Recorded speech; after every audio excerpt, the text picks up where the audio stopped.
Hey, Slick Talkers, thank you so much for tuning into this podcast. And I know that if you love this show, you'll also love my morning show called Good Morning Hospitality with my co hosts Michael Golden and Brandy Canali, as we spend 30 minutes every Monday morning to dive into the industry's top latest news and trending topics. So go check it out on wherever you find your podcasts at Good Morning Hospitality. And you can live stream with us on Monday mornings on LinkedIn, Twitter, Facebook, and of course, YouTube. Now, I hope you enjoy this episode. My why is actually my family, right? So my wife, my kids, grandparents and everything. Yeah. So part of why I started this crazy venture was so that I would have time with my family.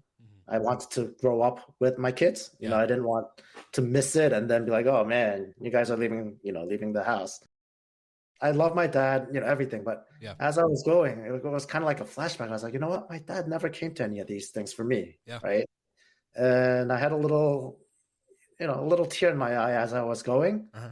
But I was also so happy that I could, he's like, oh, whatever. But I was so happy that I could be there to celebrate, this moment with him. Yeah.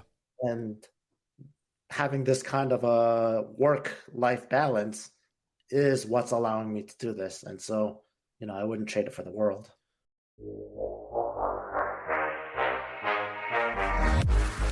You're listening to Slick Talk, the hospitality podcast, a podcast for those who are in and around the hospitality industry who love, live, and breathe what they do. You can join us for candid and unscripted conversations with hospitality experts and founders as we go deeper into their personal stories while they're sharing their triumphs and trials that got them to where they are today. I'm your host, Will Slickers, and you're listening to an episode of Slick Talk, the hospitality podcast. Now, let's begin.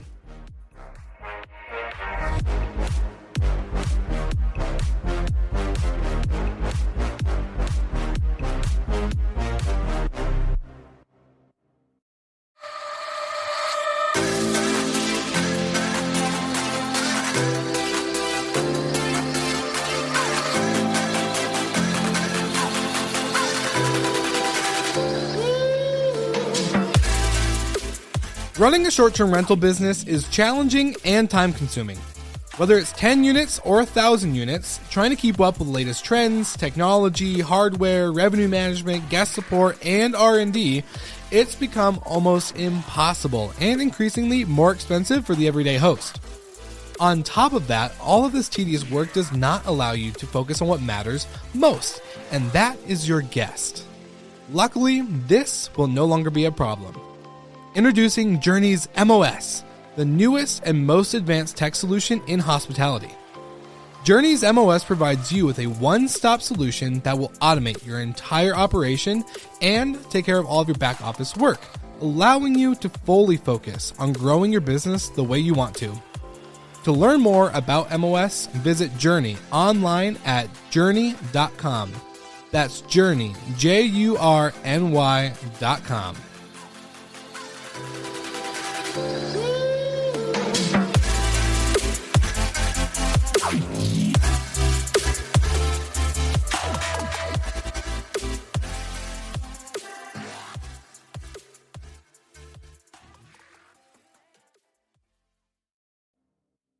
All right, everybody, welcome back to another episode of Slick Talk, the hospitality podcast. And man, I'm loving the new intro. John, I'm so excited you get to be the first guest to experience the new Slick Talk intro and outro to the show. But my man, this episode has been a long time in the making. And after getting to meet you at VRMA in person, live, it was so great to see you. I'm just so pumped to have you on the podcast. So thank you so much for joining me today. Well, I'm really excited to be on the podcast. And, like I said, being on this podcast is a huge milestone. So I'm really excited to be on this podcast and, kind of have this conversation with you. For sure. Well, this is a time to get into it because, man, your story is it's incredible. Just listening from your start to where you are today, you've had a lot of accomplishments, and I just love seeing it shape in action, right? So, let's just start in the beginning. How did you start getting into hospitality, short-term rentals? What was that, founders or beginners aha moment where you're like, all right, this is it? I think it's kind of like a frog being in a pot of water that's slowly boiling, right? So there was no real, this is it. But basically, I'm an architect by training. And in 2013, I actually decided to stop my 9 to 5 and start a development company because I'd worked with some amazing developers who not only made money with development projects, but also I saw that they were creating proper projects that gave back to the community. And so that's what I wanted to be when I grew up, a developer, right? And so I started a company that did ground up new construction development, single family homes. And when you're developing, what happens is cash is always flowing out until you go and sell. Yeah. So during one of my projects, I was vacationing in Hawaii, and I heard that the short-term rental thing, creates some positive cash flow. So I just started dabbling with it. I got one property, got a manager, and it cash flowed, more than we had anticipated. So it was great, but the management was terrible. And so little by little, I started taking over pieces of the management. And the other thing is I was living 5,000 miles away. And so from day one, I had to focus on systems because I couldn't just roll out of bed and go and take care of a little issue here, there, or anywhere. So It wasn't the person. I just had to have the systems there. So with all that, I saw that short-term rental, there's a lot of moving parts. So when you have one or two properties, it seems really easy. And it's like, oh, I'm just going to scale. I'm going to get a lot of properties. But with one or two properties, I just saw like the messages were going to take over my life and the scheduling was going to take over my life. And I didn't want to get to a point where there might be a great investment opportunity, but I was just stretched too thin so that I couldn't take it on. And so that's kind of how I got into this industry, doing it. And my goal was to be able to get one property every year into my portfolio. And I was kind of on that track. And then COVID hit.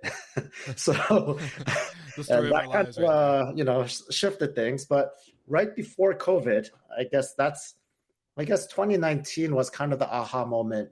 Early 2019 was when I realized that I actually had a really solid system and company. Mm-hmm. And other people actually started asking me to manage their companies because I was bringing in so much higher revenue than everyone else. Yeah. And then I was doing a real professional job. And so it was growing. And then I was, all right, if I go with this, I could probably make something, big out of it. And so 2019 was when I was planning on really, really expanding and growing my hospitality company, Ohana Stay. Mm-hmm. I even went to Legends in Cartagena. And that's where I met a lot of folks, including Simon Lehman. And we could talk about that later. And then obviously COVID hit. So that's kind of how I got into this industry in a nutshell. I love it. And I'm curious to know with the cash flow, because I want to see what was were you a owner? Were you a manager? What was the beginning steps? Did you, with that one property per year that you're trying to get, was that an owning one property per year, so buying another property every year, or was it managing? Right. So it was owning, right? Okay. So it was all for, essentially slowly growing a small portfolio of real estate, right?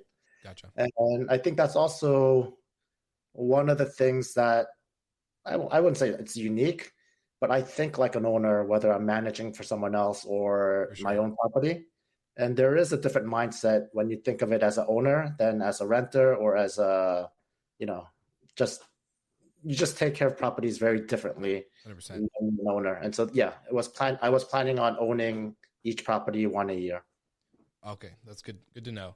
So now my second question goes into your systems, also leading into more regulation stuff, because I know Hawaii itself is a little bit more strict when it comes to regulation, inside of not only short-term rentals, but with travel, especially during COVID. But let's talk about your systems in play that you had, that you're realizing, okay, like this is a scalable system that I have pre-COVID, and then going into COVID. How did those systems change or did they stay the same? I'm kind of curious to hear your before and after. Right. So before COVID, I think a lot of people have heard me say I've onboarded and offboarded over 15 different PMSs in my career, 15, right? Yeah.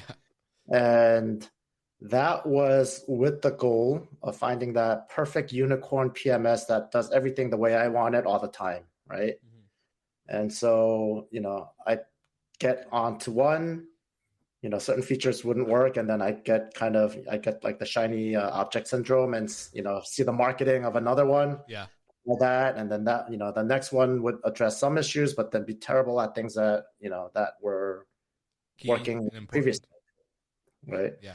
So obviously, I haven't tried every PMS out there because there are too many. Yeah.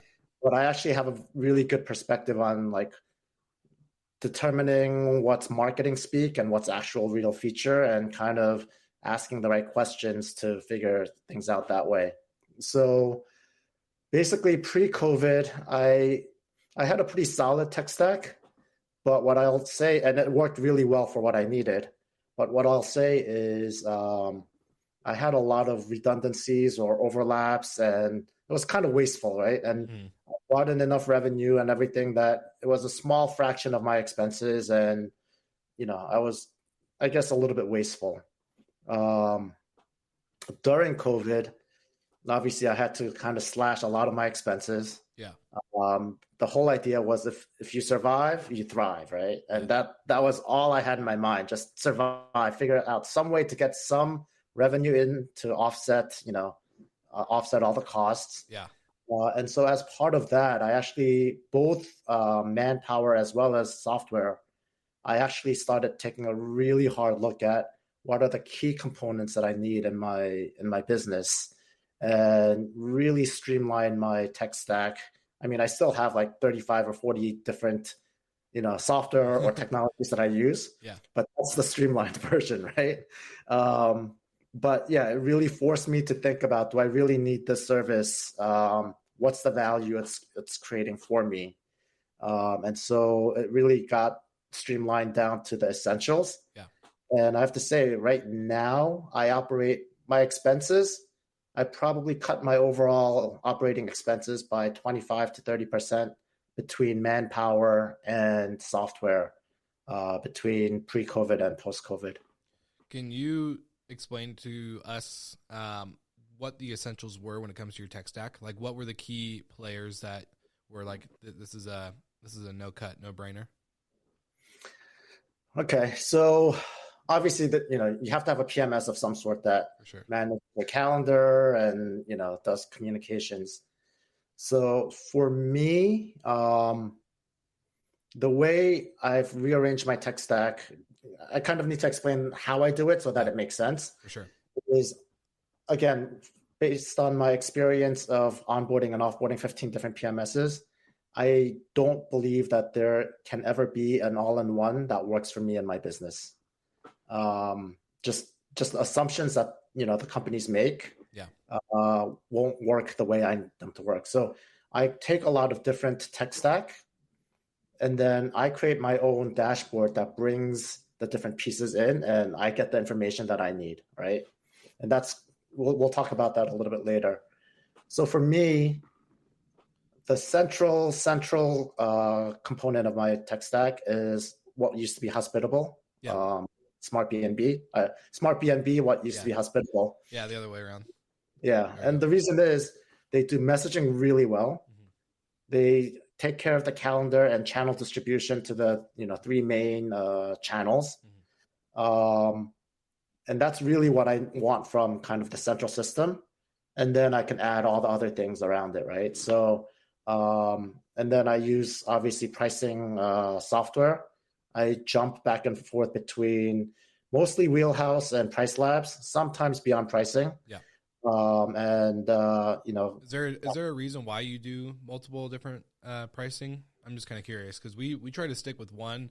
We have dabbled with others, but just more on the sense of, hey, doing what we do in the media space, it's kind of dumb not to try out you and I were talking, beta tests, see what's different. What do we like? What do we not like?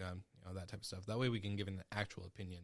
I'm just kind of curious on for you on why you do 3. There are different reasons. Sometimes, depending on the way an owner that I'm doing revenue management for, depending on like how they operate, it might be more cost efficient for me to use one tool versus another. Some tools have better informational dashboard. Some tools have way more levers to kind of fine tune what you want to do.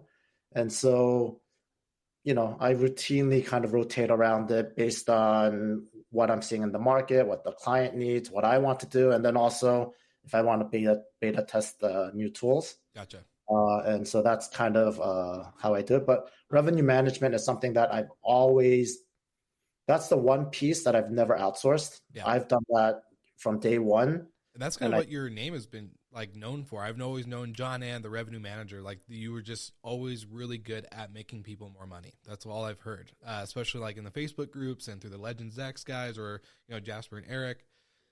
So that's what I've always known you for before meeting you. And then getting to know you, I was like, oh, damn, like this guy's really smart outside of just revenue management. So that's pretty cool. Also, the one way I'll explain my revenue management is I don't really play golf, but the guy who has like the ugliest swing, but somehow managed to, hit it far and long, right? Like I'm not classically trained, but I've done a lot of trial and errors on my own property, right? Sure. That's the benefit of starting with your own properties, because then you can play around and experiment. And so my processes, by any traditional revenue manager standard, it looks messy. But one way or another, it works consistently across multiple markets, right? So, that's kind of where my revenue management is. Cool. What was the main question? I lost track.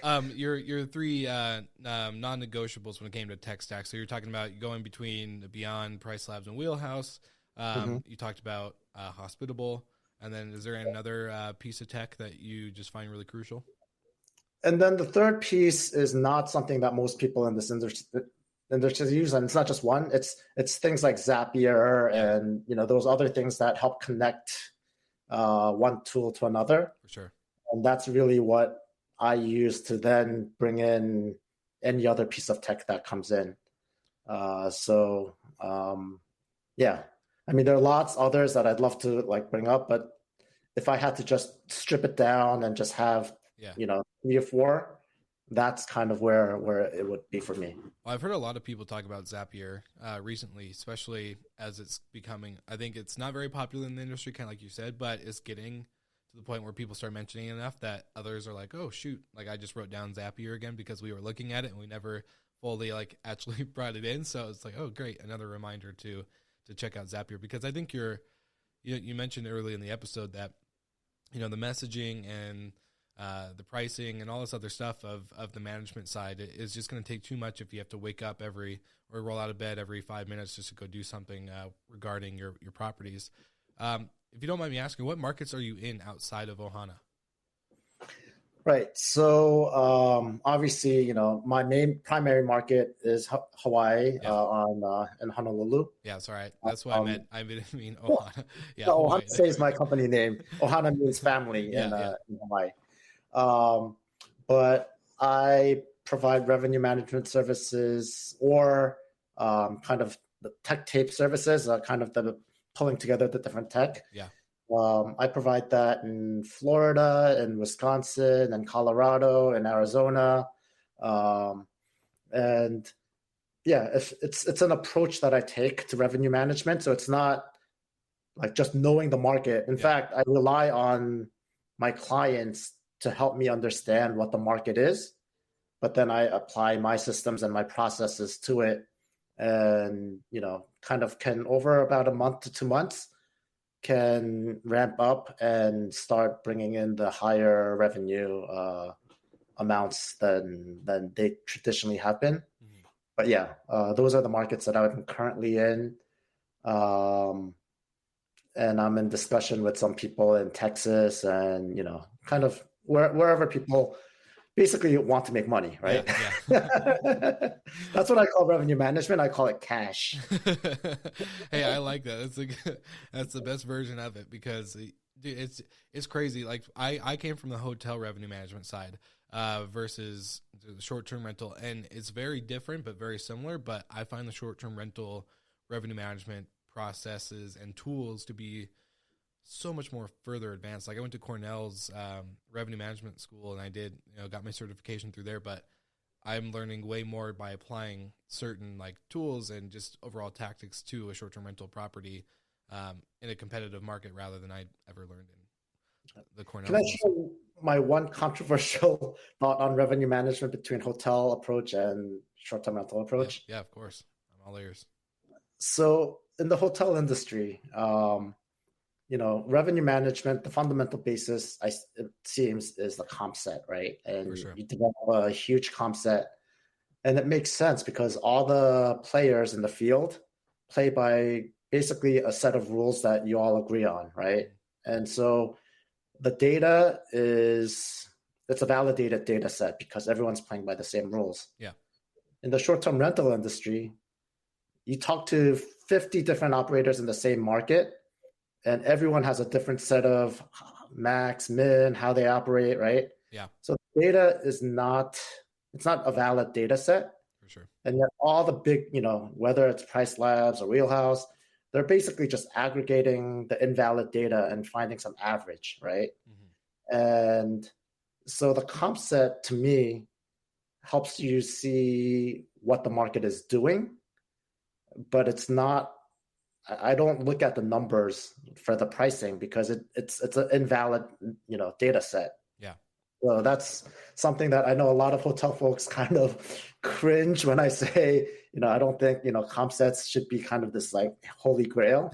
Yeah. But that's kind of my attitude towards it. Well, it's very true though, that if you look at a short-term rental or vacation rental, they're very different, very unique, and they operate differently because of the type of owner. You have one owner per property versus one owner for 50 rooms, right? So it's so much different when you take the number of inventory to the comparison of the inventory, what the uniqueness behind it, the amenities, the location, the everything, the way they operate. A lot of people, like when I was out in the Cannon Beach seaside area, hotels, they don't give it. Like they didn't care. They were just like, yeah, $60 a night, let's do it. We're going to sell out. And then the short-term rentals, the homes, the Airbnbs, quote unquote, we're going, nothing less than a 5-night minimum. I don't care if I'm leaving money on the table. I don't want that type of guest that pays $60 a night for a hotel room and thinks they can just trash it or do whatever. I want the families that are going to be here for a week. They're going to treat my place like home. And if I don't get booked during a certain week or a weekend, then that's fine. I don't want it. So it's very, very much different and unique in that way. Yeah. So, I hear some people who think they found the secret to pricing is like, I look at my competitors and I price 5% below, right? I'm just like, that's a race to the bottom. Like if I did that's a race to the bottom. So exactly.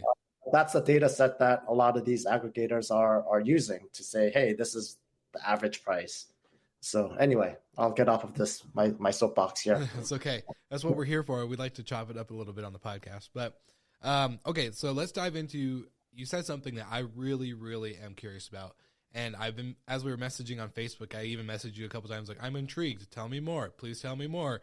And you talk about these pieces of tech, right, that you pull together into one unified dashboard that only gives you the information that you need and want for your business.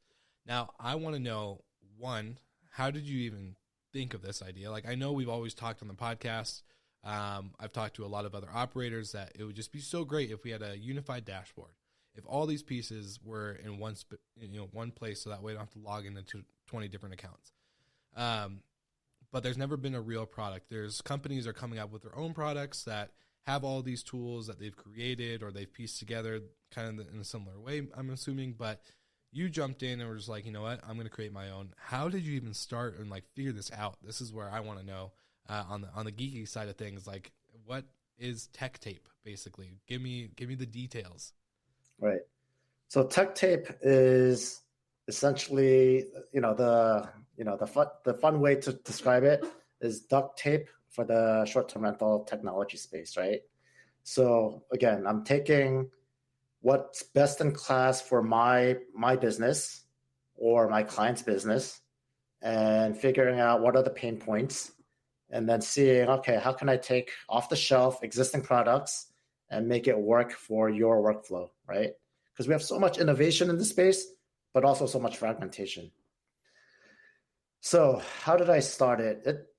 It really actually started because of trying to make the workflow for my VAs smoother and easier, because they were the ones that were jumping in and hopping out and logging in and logging out.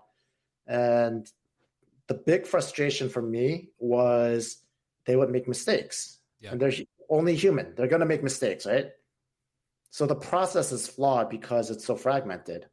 So as I noticed, the same mistakes being made over and over again, I kind of thought like, all right, like what is the critical piece of information that piece of software is creating? Mm-hmm. What is it that my staff need to know so that they can quickly make some decisions? And then if they have to dig in, yes, then they have to log into that tool and everything to get all the details. But what's that like level of information that they can have, so that I get frustrated when people make the same mistake more than 2 or 3 times, right? When I make the same mistake 2 or 3 times. And I kept on running into that with, all the different tech, stack that I used. So it kind of derived from my own work process of saying, hey, this tool, even some of the hardware tools like the locks, right? Yeah. Like I can get visibility into the battery levels of the lock, but I have to log in to do that, right? Yep. All right. So if my VAs can see kind of the overall level and then track it after every guest, then we're able to plan for batteries running out. 100%. Smoke detectors or carbon monoxide detectors. I don't know. Most people are probably in violation of their insurance requirements, but you need to be checking that after every guest, right? Yeah. And I can't rely on my cleaners to do that. So I have it so that we can remotely monitor it, track it, so that if there's ever an insurance claim, I have a long history of, it was faulty this time, we replaced it, and so it'll work with my insurance, right? Yep. So it's all these things that that you need to do, but I don't think there's a single PMS out there that will allow you to track smoke detectors and seal, right? Yeah. Well, that's that owner mindset right there that you're just talking about. That's not an operator or guest mindset. Exactly. That is definitely the owner mindset. Exactly. If there's a huge insurance claim, they're going to say, there's a fire. Show us that you've been monitoring your smoke detector. 100%. And if you don't have it, then it's going to be, sorry, you didn't, clearly says this is a requirement, right? So it brings up a conversation that I had with Justin Ford from Breezeway, because we were talking about the safety certification and all this stuff, and I went through the course with him and all these other things, and he said, that a lot of property managers are thinking like, oh, if anything does happen, a fire or whatever, it's not my fault. It's not my property. I don't own it. My name's not on the deed or on the loan from the bank, whatever. But that's actually very false. Like if you are the property management and you take responsibility as an operator in that way, with the contract signed, you are responsible. That is part of your job as an operator. So I think a lot of operators need to start bringing in that mindset of ownership. Like you, I think that's a perfect example.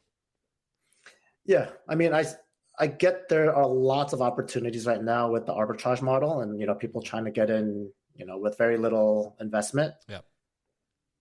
But, again, the bad side to that is a lot of these folks also not only don't understand short-term rental, but also don't understand ownership, right? Or hospitality.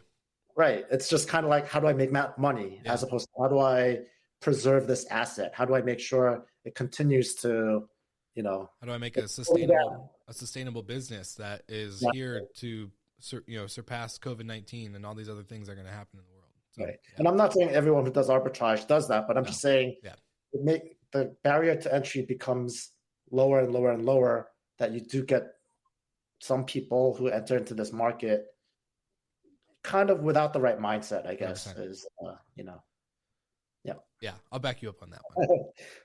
So back to Tech Tape. So now you have all these pieces in one dashboard. How did you create it? Did you bring out a developer? Are you gifted in this area that we didn't know? I'm kind of curious to see how you brought the pieces together. I'm assuming Zapier is probably a a part of it too, just because of their automation and their Zap ability?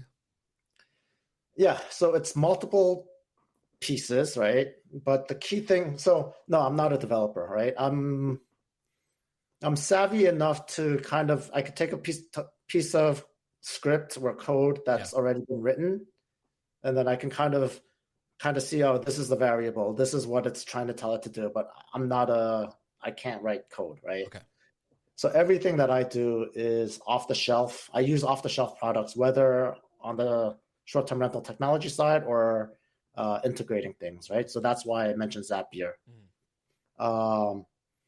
I also use a platform called Airtable, again, off the shelf, right? It's essentially spreadsheet on steroids, right? Like it's crazy what it can do. And so by doing that, one, a normal, regular human being that doesn't know how to program, if you're dedicated and if you want to find out and if you want to make things work, you can make things work, right? Without programming. But the real benefit to my approach, which I think is very different from a lot of other folks, is I could turn features around in a day or two. That works for me, right? It's not this long technology roadmap that takes 3 months to first put it onto the roadmap and then 6 months to start getting the beta, right? So I think there's a book called The Lean Startup, right? And it talks about like quickly get to your MVP, test it out, see how it works, get feedback, revise it, and continue on, right? And so literally like my VAs will alert me of a breakdown in the process. Typically within a day or two, they actually have a solution. It's not the most, it doesn't have the shiny buttons, it doesn't have, all that stuff, but it works, right? And not only for myself, but for the clients that I provide the service for, it's a quick turnaround time. It's not a 6-9 month, 1 year development roadmap to get it in. If I can figure out, okay, these pieces can be, again, duct taped together, then it's usually a day or two process to get it working and operational within your business, right? So it's a service. It's not a product. Most people think of all the software to be a product so that you have to develop this one software that works for everyone. But the way I approach it is it's a semi-customized service where we identify what are the 2 or 3 specific pain points. Let's figure it out, and then let's get a solution that works for you within, the next 3 to 5 days, right? So it's a very different mentality. If I was writing code, it will take me, 3 months, 6 months, 9 months to develop any new feature. I've said this on Slick Talk many times before, and as time goes on, it becomes more and more true. Operators have been so used to multiple logins, different dashboards, and overall segregated data points for their hospitality brand. I'm proud to say this is no longer going to be the case for the industry. As a podcast partner, Journey MOS is made for operators by operators. One dashboard, one solution to keep your business in shape and ahead of the competition. If you think this is too good to be true, then you need to go to journey.com, that is JURNY.com, to learn how Journey MOS can get you ahead of the big players in your market. And now, back to the episode. No, that's very true. And a lot of people, I get this comment pretty often. A lot of people, entrepreneurs, people in the space, people outside of the space, people in networks, whatever, they always say, like, man, you execute so fast. It's like, how do you do that? It's like, because you have to create systems that are easily changeable and easy to just pull the trigger on. It's just like what you're talking about. If you have to take 6 months with a client to fix one little thing, that just becomes frustrating. And by the time you solve it, which a great example is Disney, their software, in order to make a change into their overall software that they use to run all their hotels and all of their resorts and everything inside Disney World, it takes 2 years to develop that and make one simple change, whether it's moving the logo from the left-hand side to the right-hand side, whatever. Like, it takes 2 years to make a change. So by the time it's done, they don't need it. They've already mastered their own way to solve that issue, whether it's, just doing a couple extra steps or changing a step here on how they operate things. And that just benefits nobody. So I like that approach that you're taking with, being able to say, we have 1 to 2 days, 3 days, whatever, a daytime, not a 2-year time, right? So I think that's way more important, especially because we all know that with short-term rentals, hospitality in general, bookings are coming in, cancellations happen, changes happen, all this stuff. Like, things are happening in the business, especially as you're onboarding new properties, maybe offboarding a couple properties, whatever it may be. There's a lot that goes into the day-to-day operations. So to be able to execute faster with proper tools like something like this, I think is really important. So Tech Tape is not just a product. It's kind of a product, but it's more of a service behind the product that that you guys bring. Again, that's why I call it semi-customized. Part of it is, I guess, the consulting part of really identifying what are your specific pain points, not this laundry list of all features that you've ever wanted. For sure. And then once you have those, once we decide, okay, these are the specific ones, then 90% of the time we could probably find a solution. Yeah. So I love that. Well, you mentioned consulting, so I want to pull out the elephant in the room. That's a small elephant. I know, very small elephant because it's in a small room. But recently, I would say like a week or two, a couple weeks ago, we saw you announce that you're part of now AJL, which you're the head of the U.S. So let's talk about this. Like, what? Tell us more. Pretty much is what I'm asking. All right, so let's start with kind of how it developed, and then obviously I'd love to talk about AJL. Yeah. So Tech Tape, I actually it's something that I've been doing, but I actually made it a separate product from my property management business. Yeah, which is smart. All that because right now in Honolulu there's a crazy legislation that's aimed at shutting down pretty much all short-term rentals other than hotels, right? Mm-hmm. And my business is centrally located in Honolulu, and so if that gets shut down, my business overnight is gone, right? Yeah. And so I finally it forced me to take that step of thinking, branding, creating, the service, this product, right? Yeah. And so so the legislation kind of drove me to kind of think of a plan B that, allows me to continue to stay in the industry that I love and to share some services and knowledge and expertise that I've developed over the years. I had mentioned before that I had met Simon in Cartagena. I guess that was the beginning of 2020, right before COVID, right?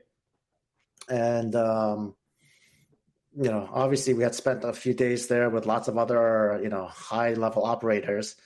But I remember the one moment we were taking a day off and we were all on a boat ride. And I remember distinctly thinking, I was having a beer with Simon. And that was the time I was like, you know what? I can approach Simon. He's a regular dude that I can say hello to, right? Mm-hmm. Up to then I was like, oh my God, this is Simon Lehman, right? Yeah. So I was going to VRMA in San Antonio, and I knew Simon was going to be there. So I really wanted to get market validation and get some feedback from Simon on Tech Tape and what I saw as problems in the industry and, how Tech Tape would solve it.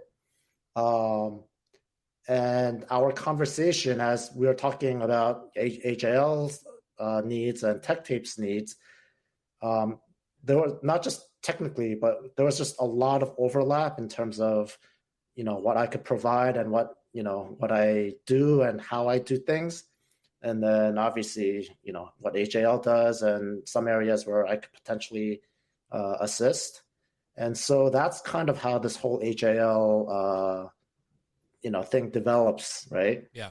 And so, yes, so my role in the US for AJL, so AJL, is the go-to partner in the short-term rental industry. I mean, I don't think I really need to say that. But I think they're way more known in Europe than in the US. And Sure. so that's part of the reason why, I'm partnering up with AJL. But basically, AJL provides consulting services all the way from private equity to investing and mergers and acquisitions, all the way down to 50-unit operators and helping them with their linen counts and basic on the ground operations and everything in between, right? They also, as tech startups are starting up, HAL also provides consulting to kind of strategically help the startup, develop the product, get in front of the right people, get the investments and all that. So it's basically all facets of the short-term rental industry. For sure. I don't know if Simon agrees with this, but my analogy is it's like the management consultant of the short-term rental industry. Just focus on the short-term rental industry, right? Sure. And we can help with business operations across the board. And so my role is essentially, HAL has had clients in Australia and Southeast Asia, obviously in Europe and in North America and in South America, but partly due to the time constraints, partly because they're physically based in Europe, it's very difficult to service the US market. Yeah. And so my role is to basically, expand HAL services across all businesses in the US. And obviously I come from the on the ground, operations, technical, that type of consulting, right? Yeah. But already in the past 2 weeks, it's been eye-opening to see kind of the breadth of, of activity and things that this industry, can have impact on. And so I'm all on board. I'm excited. Yeah. This was definitely not the path that I imagined, right? Yeah. I always imagined, Ohana Stay or Tech Tape, and I'd just be focusing and just plowing away. And these things are all going on, right? But being able to work with HAL is an amazing opportunity. For sure. And yeah, so that's where this stands. Well, let me ask you a question. As a founder, you have your own businesses. You're doing this with AJL. What does it look like for you on a day-to-day when it comes to time management? How do you balance out your I know it gets crazy. Like, and people, like, I don't even have the same answer. I don't have the same answer I used to have, where I was like, oh, I got a very detailed calendar and blah, blah, blah. Sometimes you just can't do it. You have to go off your schedule, go off your habits, your routines, whatever. But I'm just kind of curious. You have so much that you've built. You're very good when it comes to, like, when I think of you and what you've built with Ohana Stays, with hearing Tech Tape and now being with AJL. I think that your quality. You just do really good quality, whether it's service, building a management company that builds good quality of guest experience, good revenue, good operations. Like, it's just very good. There's not a part that I'm not like, oh, well, you could probably improve on this area. Like, you're very detailed, and I like that. But how do you manage your time? How do you obviously there's some key aspects of your businesses that have automation involved. You have VAs, but I don't know. I just, as a founder, I'm always curious to hear founders' day-to-days, their habits, their routines, the things that they create and do for themselves that work out for them. Yeah, there are lots of things to improve. So many things, right? But I think the key thing that kind of helps me is I started, becoming an entrepreneur, creating my own companies. Yeah. I started that actually. My why is actually my family, right? So my wife, my kids, grandparents and everything. Yeah. So part of why I started this crazy venture was so that I would have time with my family. I wanted to grow up with my kids. I didn't want to miss it and then be like, oh man, you guys are leaving the house. Yeah. And so that's part of the foundation. And I lose focus obviously sometimes. I think we all do. Yeah, but that's kind of the overall outline that I work with, right? Mhm. And then so between Ohana Stay and Tech Tape, to me, it's all the same thing, right? Yeah. It's separate services, but it's the same exact business. And so to me, it doesn't feel like two different businesses. It's, using the same system and helping to solve problems. So that's not all that challenging right now.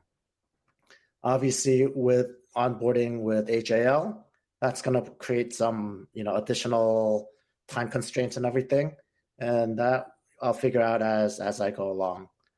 The other thing that I do is I live and die by my calendar, Yeah. and Amen to so that. Amen to that.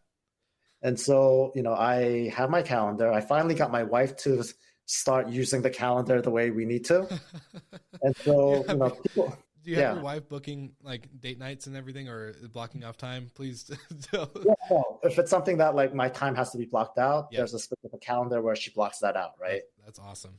Um, and my schedule is pretty much available for anyone to book, right? If anyone wants to, chat, there's a Calendly link, right?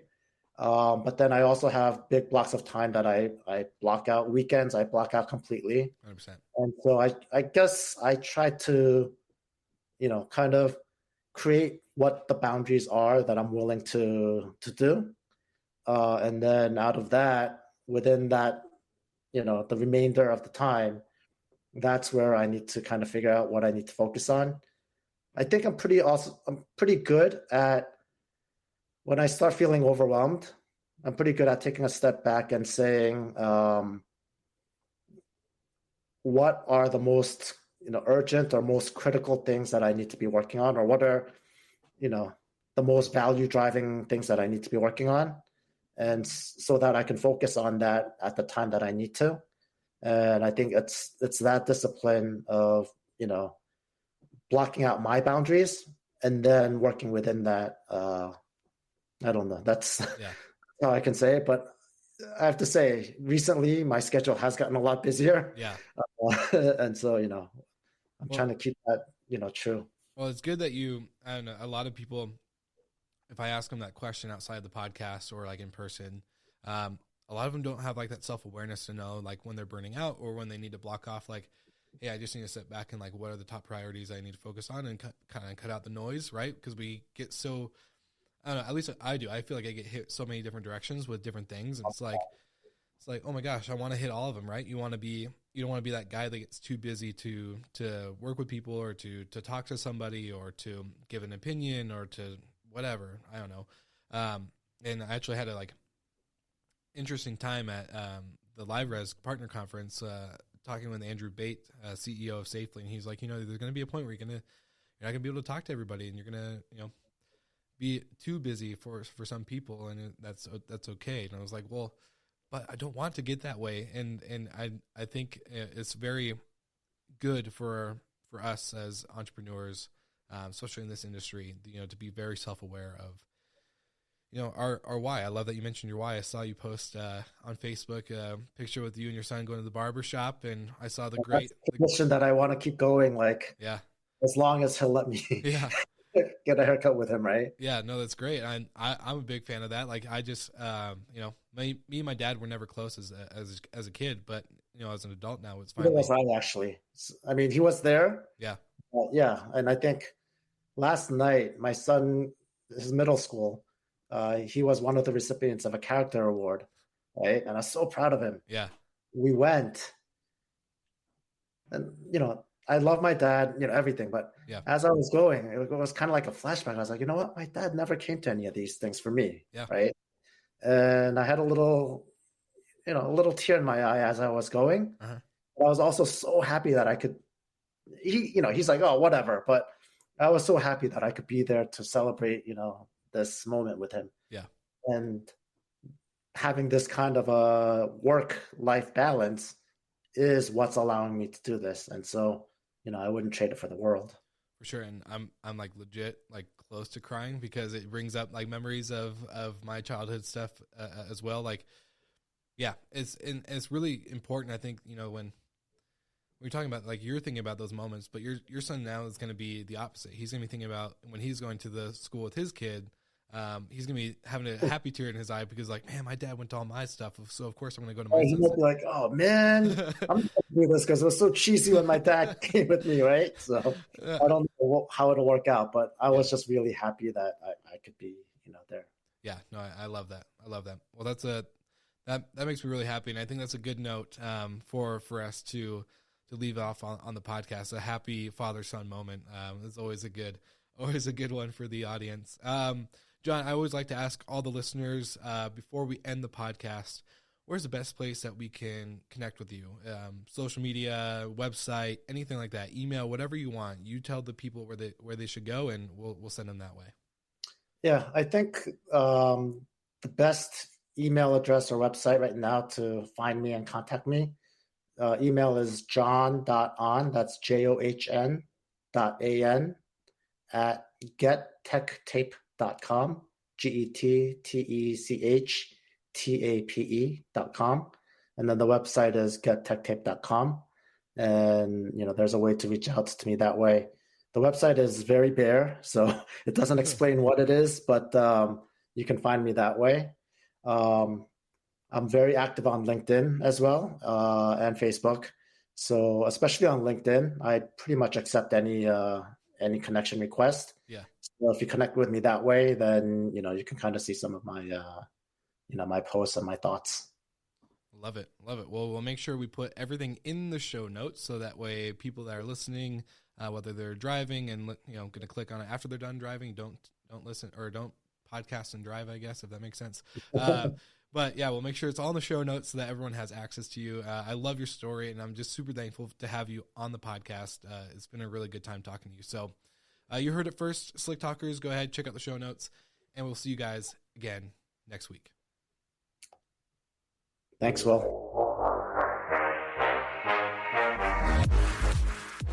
Thank you so much for listening, and thank you to our show partners for making Slick Talk, the hospitality podcast, possible. We hope you enjoyed the show, and we would love to connect with you outside of the podcast. So you can follow us on all of our social media channels for daily hospitality content, or find us on slicktalkthepodcast.com. And don't forget to rate, review, and subscribe so you never miss an episode. I'm your host, Will Slickers, and we will see you guys all again next week.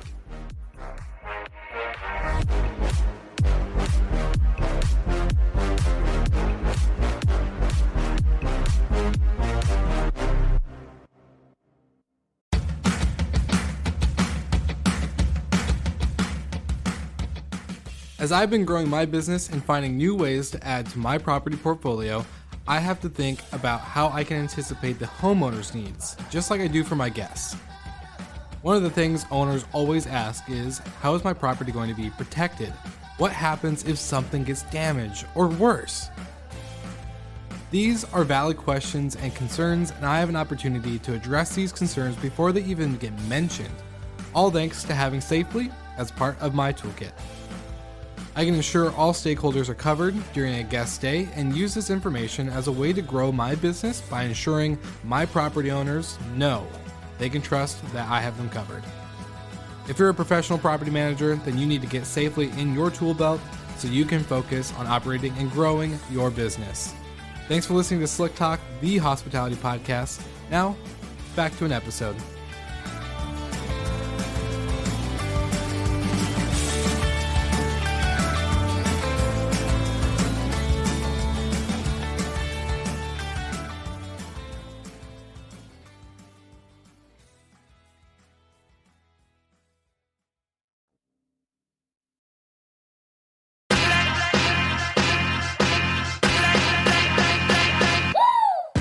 What's up, everybody? If you've gotten this far into the episode of Slick Talk, the Hospitality Podcast, then you are amazing, and thank you so much for tuning in.